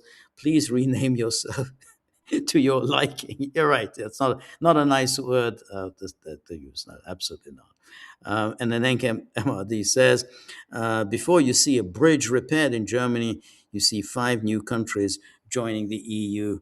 Good evening as well. Okay, thank you. And then Robert, so good to see you, Robert. Robert says, Rob Barnes's dog walk remark raises another question. Of the billions appropriated for Israel, how much finds its way back into Washington influence networks? Yeah. Some may return directly through lobbying and PACs, others indirectly through defense contractors, executives, donors, think tanks, and advocacy groups. It would be illuminating to see hard dollar figures on money sent to Israel, money returning to the US contractors, and money ultimately spent influencing Congress. My My view on that is that any money that is allocated to Israel stays in Israel. Israel doesn't let go of any money at all. It keeps the money. So this isn't, Saudi Arabia, where you send money to Saudi Arabia and then it comes back with petrodollars, and they buy ridiculously overpriced U.S. weapon systems, and so that money is recycled into the American economy. The APAC and the Israel lobby, that's money that is raised in the United States. That's money that is raised by the various Zionist billionaires inside the United States. That's the money that finds its way into Congress, that finds its way into think tanks, that find it. Now, I guess in some ways, since a number of the think tanks are bankrolled by the arms industry, and some of it, and that Israel does put money into the U.S. arms industry. So yeah, it's true that some of the money that goes to Israel then does go to the arms industry, and then the arms industry goes into the think tanks. But the lobbying organizations like APAC, that's all money that's collected by all the various billionaires here. There's all the Bill Ackmans and all the rest of them. That money goes into the pockets of of our elected politicians. Um, but most of the money, I think, that goes to Israel, Israel keeps that. That's just the way Israel is built. They don't give up any money. Anything that goes to them, they keep it. But the billionaires, they're very helpful like that. And what they do, all the Bill Ackmans, is they're very good at threatening institutions with withholding their money, as Bill Ackman did with Harvard and a number of these Israel firsters, that they use their billions to terrorize institutions. Hey, you want to lose this money? Then keep doing what you're doing. So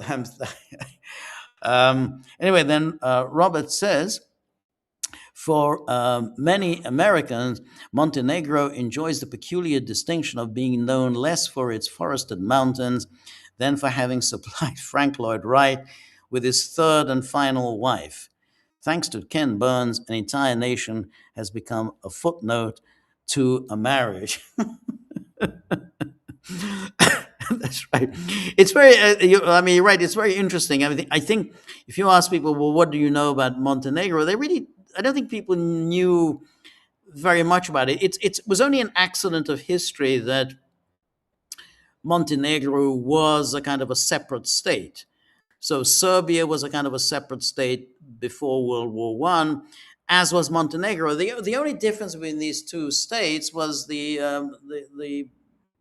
royal families that ruled the states, because there were the different kings. The king of Serbia was different from the king of Montenegro, so they became two separate states. But fundamentally, the two people were identical. There's no difference at all between Serbs and Montenegrins. So it's entirely an accident of history that there were these two separate states. But then, of course, particularly in the case of the communist Yugoslavia, the Tito's Yugoslavia, then Tito created these 6 republics and then 6 constituent nations.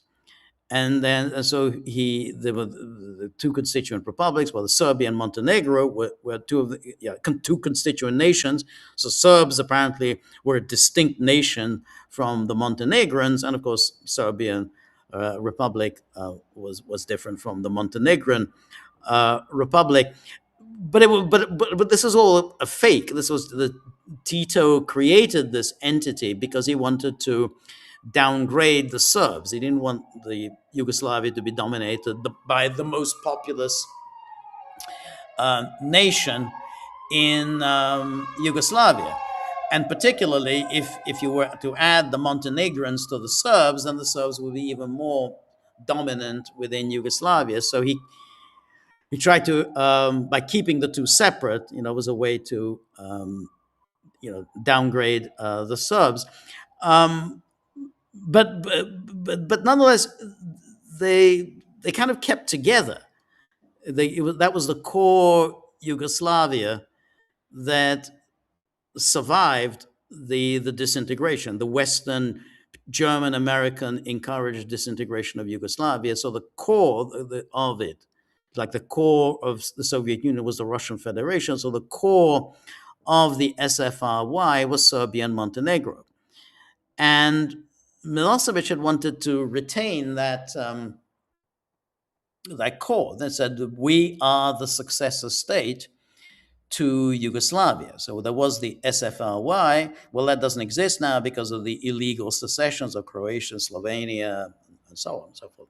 But nonetheless, there is a core Yugoslavia, which is the FRY, the Federal Republic of Yugoslavia, which comprises Serbia and Montenegro. Now, the response of the Western community, the one that embodies values, they love values, was to tell Milosevic, you can go and sling your hook, mate. We're not going to recognize the FRY as the successor state to the SFRY. Why? Well, we're not going to tell you why. We just don't want to do it. We don't recognize you, and you're not the successor state to the SFRY. No, there was never any principle underlying it, but they just simply said the FRY will not be the successor state to the SFRY, and for its troubles, the FRY was kicked out of the United Nations. So in 1992, was kicked out of the United Nations because the United Nations refused to accept, or the Western powers refused to accept the FRY as the successor state. What then happened is, then Milosevic said, well, okay, fine. We will still insist on that we are the successor state, and that we will continue to insist that the secessionists had seceded illegally, which they did. So even though we're not a member of the United Nations, but of course, what then happened, and in much the same way as the recent overthrow of Orban, that after the overthrow of Milosevic, the first thing that they did, the first thing the new regime did, was to reapply for entry into the United Nations. By doing so, they accepted that they were not the successor state to the SFRY, so they gave that up. And by doing so, they accepted that the secessions, the illegal secessions, had been legal after all. So having completely humiliated themselves, this new regime, Western installed regime, had humiliated themselves, they got the next boot in the backside when they were told by the Western powers, oh, and by the way, stop calling yourself the Federal Republic of Yugoslavia, and say, hey, but why can't we call ourselves that? I mean, we've already accepted that we are not the successor state. Why can't we still call ourselves the Federal Republic of Yugoslavia? Because we said so. Stop calling yourself the Federal Republic of Yugoslavia. Your new name is Serbia and Montenegro. That's it. That's your new name, Serbia and Montenegro. All right, so that's our new name, Serbia and Montenegro. And then, of course, Montenegro decided that, whoa, wait, we can do better without Serbia. And then, of course, they seceded in an absolutely stolen, it was a total, theft, outrageous theft in the referendum that they had in 2006. Completely shameless, Western-inspired referendum. I mean, of the type that we're now familiar with. And then Montenegro went in separate ways. So there was no longer even Serbia and Montenegro. There was now just Serbia as a separate state and Montenegro as a separate state. So Montenegro, having done this little bit for the West by seceding after, through this fake, phony referendum, now it's being rewarded by this speedy induction into the EU, but the price for that is to cultivate bad relations with Serbia. And this deterioration of relations between Serbia and Montenegro is very interesting. And we need to follow that. Why is that happening? It's happening, it's being encouraged by the EU. Anyway, thank you so much, Robert, for that. Interesting. And then Summer Petros says correctly, and what is that? And even as I was saying, I was now misremembering about Sir Roger Hollis.